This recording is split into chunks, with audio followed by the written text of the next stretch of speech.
Hello everyone, welcome to digital পড়াশোনা academy. আশা করছি তোমরা সকলে ভালো আছো, সুস্থ আছো এবং গুছিয়ে তুমি তোমার পরীক্ষা পদ্ধতি চালিয়ে যাচ্ছ।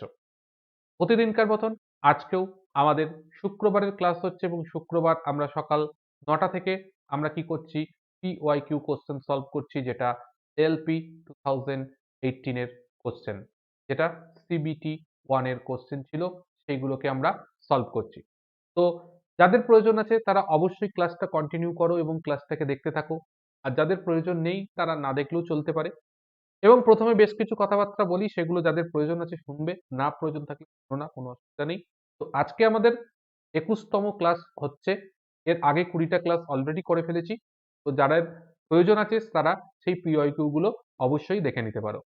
যারা প্রস্তুতি নিচ্ছ কিন্তু চাইছো একটু অ্যাডভান্স লেভেলের কিছু প্রস্তুতি নিতে, যে আমরা বেসিক লেভেল পড়াশোনা করেছি, দেখেছি, এবার অ্যাডভান্স লেভেল কিছু কোশ্চেন, কারণ জানো TCS যে কোশ্চেন করে একটু তার মধ্যে অ্যাডভান্স লেভেলের কিছু কোশ্চেন থাকে।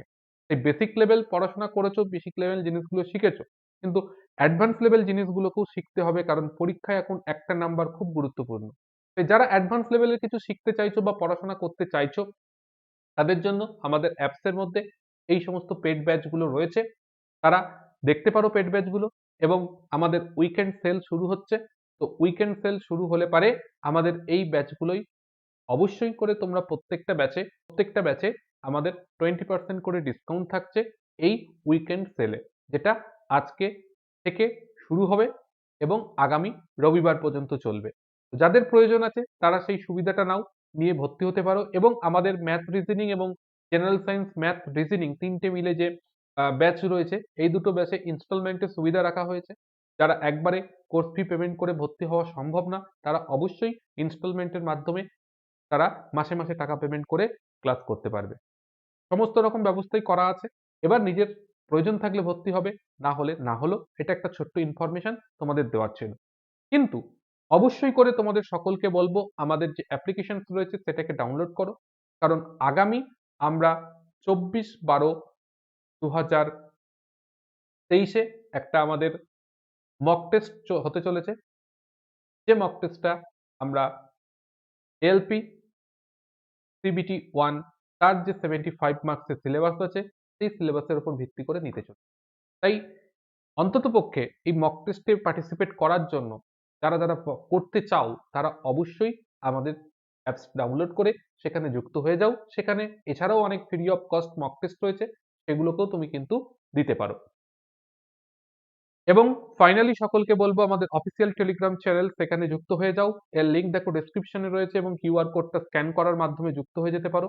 এখানে যুক্ত থাকলে তোমার প্রত্যেকটা ক্লাসের নোটিফিকেশন, ইম্পর্টেন্ট আপডেট এবং মক টেস্টের লিঙ্ক, এই সমস্ত কিছুকেই কিন্তু তুমি পেয়ে যাবে, যার ফলে তোমার অসুবিধা হবে না, প্রিপারেশনটা ঠিক মতন ভালোভাবে করতে পারবে। চলো শুরু করব আজকের ক্লাস। আজকের ক্লাসের প্রথম কোশ্চেন তোমার স্ক্রিনে চলে আসছে, দেখে নাও কি আছে। বলছে নিচের কোনটি একটি রাসায়নিক পরিবর্তনের উদাহরণ? রাসায়নিক পরিবর্তন মানে যে পরিবর্তন হয়ে গেলে পরে ফিরে আসার কোনো রাস্তা নেই।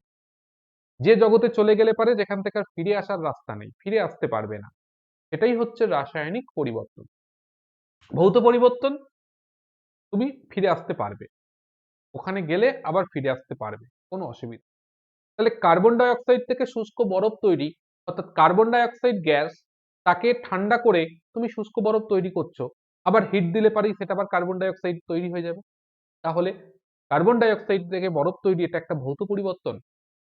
মাখন খারাপ হয়ে যাওয়া, বাটার বাটার খারাপ হয়ে গেছে মানে নষ্ট হয়ে গেছে, ওই নষ্ট হয়ে যাওয়া মাখন থেকে তুমি আর নতুন করে সেই খাবারটাকে তৈরি, মানে ফ্রেশ বাটার আর ফিরে পাবে না। তাহলে এটা একটা রাসায়নিক পরিবর্তন।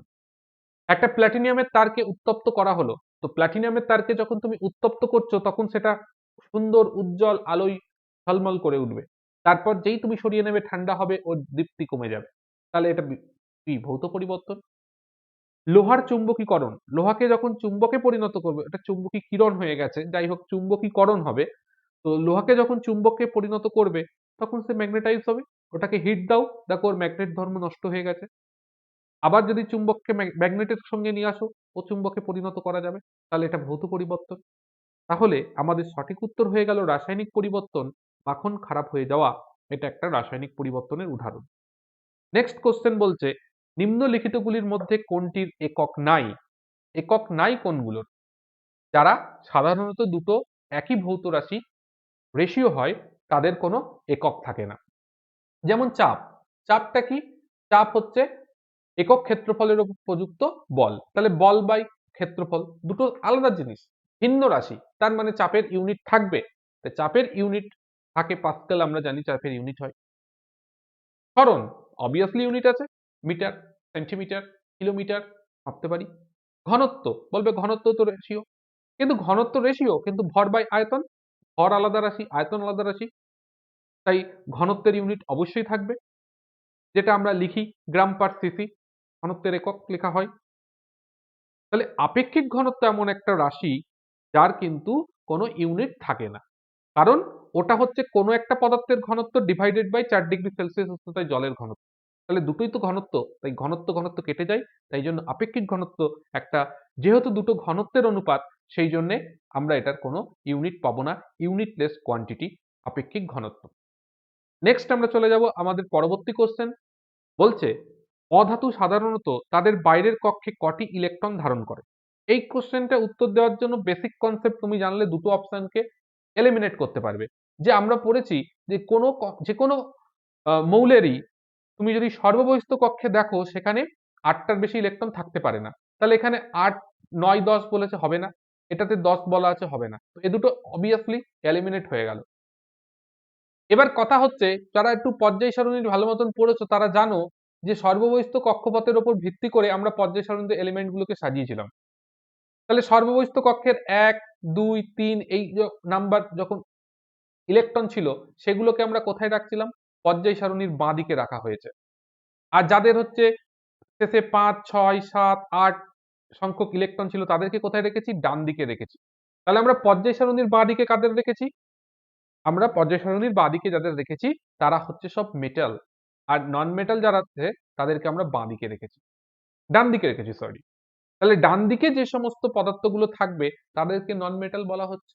আর নন মেটাল গুলোর সর্ববহিস্থ কক্ষের যদি ইলেকট্রন বিন্যাস দেখো তাহলে 5, 6, 7, 8 এগুলো হয়। এই জন্য আমাদের অপশন ডি কারেক্ট অ্যান্সার হবে। এটার ব্যাখ্যা অনেক রকম ভাবেই দেওয়া যায়। কালকে হয়তো কেউ একজন মেসেজ করে বলবে যে এটার ব্যাখ্যা আপনি ঠিক বললেন না। দেখো ব্যাখ্যা দু রকম ভাবে, অনেক রকম ভাবেই দেওয়া যায়। আমি একটা ভালো ব্যাখ্যা দিয়ে দিলাম, অনেক কিছু একসঙ্গে বলতে পারলাম, তাই জন্য তোমাকে একটা ব্যাখ্যা দিয়ে দিলাম। তুমি অন্যরকম ভাবেও বিষয়টাকে ভাবতে পারো, সেটা তোমার ব্যাপার। নেক্সট আমরা চলে যাচ্ছি আমাদের পরবর্তী কোর্স। বলছে তারের দৈর্ঘ্য যদি দ্বিগুণ করা হয় তাহলে অ্যামমিটারের রিডিং এর কি পরিবর্তন ঘটবে? দেখো আমরা জানি কি V is equal to I R হয়, আবার আর এ হচ্ছে কি তারের দৈর্ঘ্যের সঙ্গে সমানুপাতিক হয়। ঠিক আছে, তাহলে তারের দৈর্ঘ্য যদি আমি বৃদ্ধি করে দিই তাহলে আর এর মান কি হবে? বৃদ্ধি পাবে। যেহেতু প্রপোর্শনাল তাই তারের দৈর্ঘ্য যদি দ্বিগুণ বৃদ্ধি করো তাহলে আরও কি হবে? দ্বিগুণ হয়ে যাবে। ভালো কথা, আর দ্বিগুণ হয়ে গেল। তাহলে আর এখানে আমাদের দ্বিগুণ হয়ে গেছে, আর দ্বিগুণ হয়ে গেছে। ভি হচ্ছে কি কনস্ট্যান্ট, ভি এর কোনো পরিবর্তন হচ্ছে না। তাহলে আমরা এই রিলেশনসটা থেকে যদি ভি যদি পরিবর্তিত না হয় তাহলে আমরা বলতে পারি যে আই ইজ ইনভার্সলি প্রপোর্শনাল আর। যদি ভি পরিবর্তন না হয়, ভি ধরো তুমি একটা বাড়ির লাইনে লাগিয়ে দিয়েছো 220 ভোল্ট ফিক্সড, ওটা চেঞ্জ হচ্ছে না, তাহলে এই সিচুয়েশনে আই ইজ প্রপোর্শনাল কি হয়ে যাবে? 1/r হবে। তো এটা যদি হয় তাহলে পারে, এটা যদি হয় বলছি, যদি হয় আর যদিও কনস্ট্যান্ট তবুও আর কে আমরা চেঞ্জ করছি দৈর্ঘ্য পরিবর্তনের মাধ্যমে, তাহলে কি হবে? তাহলে কি হবে? এখানে তুমি টু আই ইজ প্রপোর্শনাল তাহলে তুমি কি পাবে? 1/2r হয়ে যাবে। অর্থাৎ আই আগে যা ছিল তার কি হয়ে গেছে? অর্ধেক হয়ে গেছে, অর্ধেক হয়ে যাবে মানটা। তাই জন্যে আমাদের সঠিক উত্তর হয়ে যাবে অপশন বি, অর্ধেক হবে। আমি কনসেপ্টের দ্বারা বিষয়টাকে বুঝিয়ে দিলাম যে আর এর সঙ্গে দৈর্ঘ্য হচ্ছে সমানুপাতিক, দৈর্ঘ্য যদি দ্বিগুণ করো রোধ দ্বিগুণ হয়ে যাবে। এবার আমাদের বিভব পার্থক্যটা কনস্ট্যান্ট, তোমার বাড়ির লাইনে বিভব পার্থক্য তো তুমি চেঞ্জ করতে পারবে না, 220 ভোল্ট 220 ভোল্টই আছে। এবার তুমি একটা তার আগে যা রোধ ছিল সেই রোধটাকে বাড়িয়ে দিয়েছো, তাহলে ওই তড়িৎ প্রবাহ কি হবে? অবভিয়াসলি ফল করবে, তড়িৎ প্রবাহ অবভিয়াসলি কমে যাবে। সেই জন্যে আমরা বুঝে গেলাম যে আমাদের তড়িৎ প্রবাহ কমবে। এবার কতটা কমবে? আমরা রোধ যদি দ্বিগুণ বাড়িয়ে থাকি, কারণ রোধের সঙ্গে ইনভার্সলি প্রপোর্শনাল ব্যস্তানুপাতিক সম্পর্ক, তাহলে রোধ যদি দ্বিগুণ হয়ে থাকে তড়িৎ প্রবাহ অর্ধেক হয়ে যাবে, তাই অর্ধেক হবে। নেক্সট আমরা চলে যাচ্ছি পরবর্তী কোশ্চেন। বলছে একটি পরমাণুর ব্যাসার্ধ পরিমাপ করতে কি ব্যবহার করা হয়? তাহলে একটা পরমাণুর ব্যাসার্ধ পরিমাপ করতে আমরা কি ব্যবহার করব? সেক্ষেত্রে আমরা পরমাণুর আকারটাকে ব্যবহার করব। অর্থাৎ পরমাণুর আকার দিয়ে পরমাণুর ব্যাসার্ধ পরিমাপ করা হয়। পারমাণবিকতা, পারমাণবিক সংখ্যা এবং পারমাণবিক ভর এগুলোর কোনোটা দিয়েই পরমাণুর ব্যাসার্ধ পরিমাপ করা যাবে না। তার জন্য পরমাণুর আকার দরকার। নেক্সট, নিম্নলিখিত উপাদানগুলির মধ্যে কোনটি একটি মৌলের অন্য পরমাণুর সাথে বন্ধন গঠন করে বড় অণু তৈরি করার ক্ষমতা রাখে? ক্যাটিনেশন ধর্ম যাকে বলে। অর্থাৎ একটা মৌল আছে, সে আরো পাশাপাশি কয়েকটা মৌলকে যুক্ত করে একটা বড় বিরাট আকারের মৌল গঠন করতে পারবে। কে পারবে? তাহলে এখানে আমাদের যেটা উত্তর হয়ে যাবে সেটা হচ্ছে কার্বন। কার্বন এটা করতে পারে, তার কারণ হচ্ছে কার্বনের ভ্যালেন্সি 4 হয়। সুন্দরভাবে আমি যেখানে পড়িয়েছি কার্বন কম্পাউন্ড, সেখানে পড়ানো আছে, দেখে নেবে কেন কার্বনের ভ্যালেন্সি 4 হয়। তুমি বলবে কার্বনের যদি ইলেকট্রন বিন্যাস লেখা হয় কার্বনের ভ্যালেন্সি হওয়া উচিত 2, আপনি বলছেন 4। কেন 4? সেটার জন্য তোমাকে ভিডিওটা দেখতে হবে। তুমি দেখলেই বুঝতে পেরে যাবে এই কারণের জন্য কার্বনের ভ্যালেন্সি 4 হয়। অর্থাৎ একটা কার্বন 4টে কার্বনকে যুক্ত করতে পারবে। তাহলে এবার বুঝতে পারছো, একজন যদি 4টেকে যুক্ত করতে পারে, পরের কার্বনটা আরো 3 জনের সঙ্গে যুক্ত হবে, তারপরের কার্বনটা আরো 3 জনের সঙ্গে যুক্ত হবে, এইভাবে একটা বিরাট বড় শৃঙ্খল গঠন করে ফেলে। সেই জন্য কার্বনের এই ক্ষমতাটা রয়েছে, আদার্স অন্য কোনো এলিমেন্টের থাকে না। নেক্সট আমরা যাবো পরেরটাই। বলছে 10 কেজি ভরের একটা বস্তুকে 20 নিউটন বল প্রয়োগ করলে তার মধ্যে ত্বরণ কত তৈরি হবে? আমরা জানি প্রযুক্ত বল ইজ ইকাল টু ভর ইন্টু বস্তুর ত্বরণ, বা ত্বরণ ইজ ইকাল টু আমরা বলতে পারি বল ইন্টু ভর। তাহলে বল যদি 20 নিউটন হয়, ওজন যদি 10 হয়, তাহলে আমরা বলতে পারি 2 মিটার পার সেকেন্ড স্কোয়ার হয়ে যাবে আমাদের অ্যান্সার। তাহলে আমাদের option A correct answer. Next আমরা যাচ্ছি পরের কোশ্চেন। বলছে অবস্থান বা আকৃতি পরিবর্তনের কারণে বস্তু যে শক্তি উৎপন্ন হয় তাকে কি বলবো? তুমি একটা স্প্রিংকে চেপে ধরো, ধরে ছেড়ে দাও, তাহলে সেটা লাফ মেরে চলে যাবে। কেন যাচ্ছে? ওটার আকৃতি পরিবর্তনের জন্য ওর মধ্যে একটা শক্তি তৈরি হয়েছে। সেই শক্তিটার নাম কি? অবভিয়াসলি সেটা হবে স্থিতিশক্তি। কোনো বস্তু আকার বা আকৃতি পরিবর্তনের জন্য যে শক্তির অধিকারী হয় তাকে বলা হয় স্থিতিশক্তি। বস্তু গতির জন্য যে শক্তি অর্জন করে তাকে বলা হয় গতিশক্তি। নেক্সট, ক্ষমতার সূত্র কি? ক্ষমতা মানে কি? কার্য করার হারকে ক্ষমতা বলে। তাহলে ক্ষমতা মানে কি হবে? কার্য বাই সময়। অপশন সি আমাদের কারেক্ট অ্যান্সার হবে। দ্রুতি বাই সময়, সেটাকে তুমি কি বলবে? সেটাকেও আমরা ত্বরণ বলতে পারবো না, যদিও বেগ বাই সময় বললে পারে আমরা ত্বরণ বলতে পারতাম, কিন্তু দ্রুতি যদি বিশেষ ক্ষেত্রে বেগ হয়ে যায় তাহলে আমরা ত্বরণ বলতে পারবো। ঠিক আছে, ত্বরণ বাই সময় তাকে আমরা বেগ বলবো। এইগুলো হচ্ছে আমাদের হবে। নেক্সট আমরা চলে যাচ্ছি আমাদের পরবর্তী কোশ্চেন। বলছে একটি জলবিদ্যুৎ কেন্দ্রে শেষ পর্যন্ত কোন শক্তি বৈদ্যুতিক শক্তিতে রূপান্তরিত হয়? তাহলে একটা জলবিদ্যুৎ কেন্দ্রে কি করি? নদীর জলকে বাদ দিই, বাদ দিয়ে রেখে দিই, সেই জলটা যখন নিচে পড়ে তার সাহায্যে টারবাইন ঘোরাই, ঘুরিয়ে আমাদের জল থেকে বিদ্যুৎ তৈরি হচ্ছে, এটাই জলবিদ্যুৎ। তাহলে যখন বাঁধে জল সঞ্চিত ছিল ওর মধ্যে ছিল স্থিতিশক্তি, যখন বাঁধ থেকে জল ছেড়ে দিয়েছো তখন ওর মধ্যে চলে এসছে গতিশক্তি, আর সেই গতিশক্তির সাহায্যে টারবাইন ঘুরে বিদ্যুৎ তৈরি হচ্ছে। তাই জন্য আমাদের সঠিক উত্তর হবে যান্ত্রিক শক্তি। কারণ স্থিতিশক্তি প্লাস গতিশক্তি দুটোই একসঙ্গে কনভার্ট হয়ে গেছে বিদ্যুৎ শক্তিতে। তাই জন্য সঠিক উত্তর যান্ত্রিক শক্তি। স্থিতিশক্তি বা গতিশক্তি বললে হবে না, কারণ জলবিদ্যুৎ কেন্দ্রে বলেছে। এই জলবিদ্যুৎ কেন্দ্রে কি হচ্ছে, প্রথমে জলকে স্টোর করা হয় উঁচুতে, তারপর সেখান থেকে জল ছাড়া হয়, তখন জলটা নিচের দিকে নামে। যখন জল স্টোর করা ছিল ওর মধ্যে স্থিতিশক্তি ছিল, তারপর যখন জল নেমে আসছে তখন ওর মধ্যে গতিশক্তি তৈরি হয়েছে। তাহলে স্থিতিশক্তি প্লাস গতিশক্তি মিলিত হয়ে টারবাইন ঘুরছে। তাই জন্য যান্ত্রিক শক্তি, কারণ যান্ত্রিক শক্তি মানে স্থিতিশক্তি প্লাস গতিশক্তি। তাই সঠিক উত্তর হবে অপশন সি যান্ত্রিক শক্তি। নেক্সট কোশ্চেন, যদি অ্যালুমিনিয়ামের যোচ্যতা 3 হয়, তাহলে অ্যালুমিনিয়াম যার যোচ্যতা হচ্ছে 3, আর অক্সিজেনের যোচ্যতা যদি 2 হয়, তাহলে অ্যালুমিনিয়াম অক্সাইডের যোচ্যতা কত হবে? অ্যালুমিনিয়াম অক্সাইড আমরা জানি কি যোচ্যতা কি হয়, পরপর ক্রস চেঞ্জ করে। তাহলে অ্যালুমিনিয়ামে যাবে অক্সিজেনের যোচ্যতা, আর অক্সিজেনে আসবে অ্যালুমিনিয়ামের যোচ্যতা, তার মানে Al2O3 হয়ে যাবে কারেক্ট অ্যান্সার।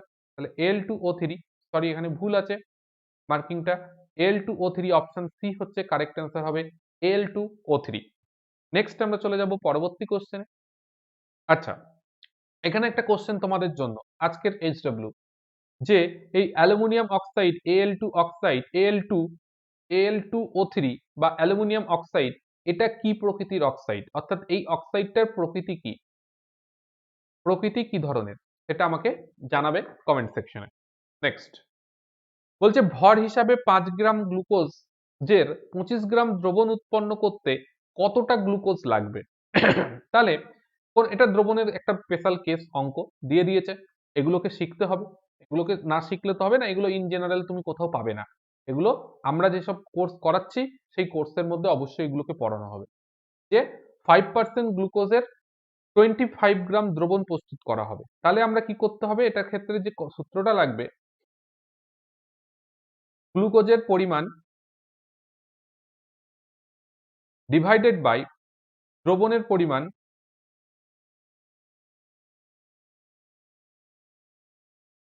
পরিমাণ ইনটু 100, এটা ইজ ইকাল টু তোমাকে বলে দিয়েছে 5%। এবার আমাদের দ্রবণের পরিমাণ দেখো বলেছে 25, তাহলে আমাদের বের করতে বলেছে কি গ্লুকোজের পরিমাণ।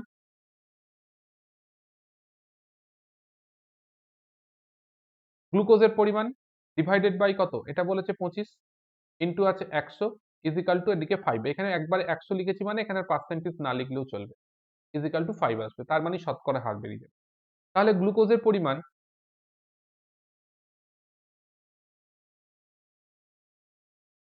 ইজ ইকাল টু আমরা কি পেলাম 5 ইন্টু 25 ডিভাইডেড বাই 100, 5 25 125 বাই 100, তার মানে 1.25 গ্রাম গ্লুকোজের প্রয়োজন হবে। অপশন এ আমাদের কারেক্ট অ্যান্সার। আশা করছি বোঝা গেছে, ডাইরেক্ট ফর্মুলা অ্যাপ্লাই করে দিলেই অ্যান্সার হয়ে যাবে। নেক্সট, নিচের কোন স্থায়ী কলার কোষগুলি মৃত? তাহলে স্থায়ী কলার কোষ মৃত হয় কোলেনকাইমা, প্যারেনকাইমা, এরেনকাইমা, সজীব। তাহলে স্ক্লেরেনকাইমা যে আছে সে হচ্ছে মৃত কোষ। তাহলে নিচের কোন স্থায়ী কলার কোষগুলো মৃত হয়? স্ক্লেরেনকাইমার ক্ষেত্রে এটা মৃত হয়। নেক্সট আমরা চলে যাব পরবর্তী কোশ্চেন। নিউল্যান্ডের অষ্টক সারণীতে তিনি মোট কতগুলি মৌলকে সাজিয়েছিলেন? খুব গুরুত্বপূর্ণ কোশ্চেন। নিউল্যান্ড, মেন্ডেলিভ এরা কে কতগুলো করে সাজিয়েছিল সেগুলো। তাহলে আমাদের সঠিক উত্তর হয়ে যাবে এক্ষেত্রে 56।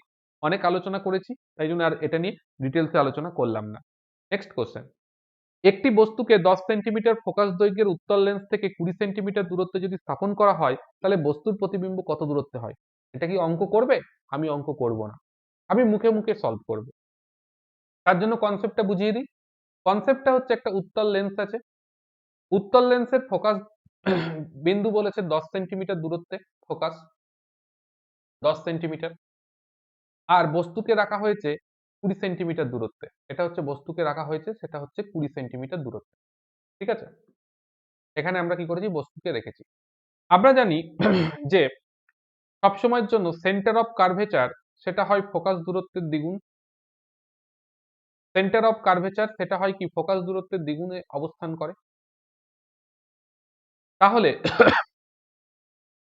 আমাদের ফোকাস যদি 10 হয় তাহলে সেন্টার অফ কার্ভেচার হয় কত, 20। আমরা জানি সেন্টার অফ কার্ভেচারে যদি কোনো বস্তুকে রাখা হয় তাহলে তার প্রতিবিম্ব কোথায় হয়, সেন্টার অফ কার্ভেচারেই গঠিত হয়, কিন্তু লেন্সের ক্ষেত্রে বিপরীত দিকে গঠিত।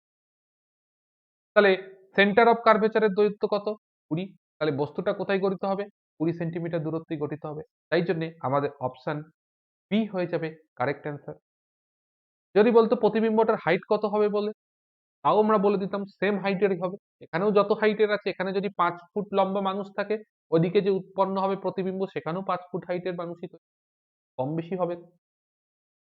এবং মাথায় রাখতে হবে এরা কিন্তু যে দৈর্ঘ্যটা যখন তুমি ক্যালকুলেট করবে, এই দৈর্ঘ্যটা কিন্তু কি হবে, ধনাত্মক হবে না ঋণাত্মক হবে? অবশ্যই দৈর্ঘ্যটা ধনাত্মক হবে। তোমাকে যদি অপশানে -20 বলে দিতে পারতো তাহলে কিন্তু সেটা উত্তর হতো না, এটা +20 সেন্টিমিটার হবে, কারণ লেন্সের পেছনের দিকে, অর্থাৎ আলো যেদিক থেকে আসছে সেই ডিরেকশনে আমরা জিনিসটাকে পরিমাপ করি, তাই জন্য এটা পজিটিভ হবে। ঠিক আছে, চলো এগিয়ে যাই পরের কোশ্চেনে। বলছে নিচের কোনটি বা কোন দ্রবণটি তড়িৎ পরিবহন করে না? তাহলে তড়িৎ পরিবহন কারা করে? যারা জলীয় দ্রবণে বিশ্লেষিত হতে পারে। দেখো সোডিয়াম হাইড্রোক্সাইড এটা একটা ক্ষার, অবভিয়াসলি জলীয় দ্রবণে ভেঙে যাবে, Na+ আর OH- আয়ন উৎপন্ন করবে, তাই জন্যই ক্ষার হয়। অ্যাসিটিক অ্যাসিড CH3COOH যদিও তীব্র নয়, মৃদু, তবুও এরা ভেঙে যায়, যেহেতু অ্যাসিড তাই এরা COO- H+ আয়নে ভেঙে যায়। এবং হাইড্রোক্লোরিক অ্যাসিড তীব্র অ্যাসিড, এও ভেঙে যায় গিয়ে H+ প্লাস Cl মাইনাস উৎপন্ন করে। তাই জন্য এরা প্রত্যেকে কিন্তু আমাদের তড়িৎ পরিবহন করবে। কিন্তু গ্লুকোজ সে হচ্ছে C6H12O6, এর জলীয় দ্রবণে ভাঙে না। মানে আয়নে বিশ্লেষিত হয় না, আয়ন উৎপন্ন হয় না। কেন? এরা হচ্ছে সমযোজী কম্পাউন্ড, ওরা হচ্ছে তড়িৎযোজী যৌগ। সেই কারণের জন্য গ্লুকোজের দ্রবণ কিন্তু তড়িৎ পরিবহন করবে না। নেক্সট আমরা চলে যাব পরবর্তী কোশ্চেন। বলছে টেস্টিস পেটের গহ্বরের বাইরে কোথায় অবস্থান করে? টেস্টিস মানে শুক্রাশয়। তাহলে শুক্রাশয় আমাদের পেটের বাইরের কোন গহ্বরের মধ্যে অবস্থান করে? যেটাকে বলা হয় স্কোটাম নামক থলি, ইংরেজিতে স্কোটাম, বা যেটাকে বলা হয় অন্ডকোষ। তাই অপশন এ এক্ষেত্রে সঠিক উত্তর হয়ে যাবে। নেক্সট আমরা চলে যাচ্ছি আমাদের পরবর্তী কোশ্চেন। বলছে কার্বোহাইড্রেট, প্রোটিন এবং ফ্যাটের সম্পূর্ণ হজম কোথায় সম্পন্ন হয়?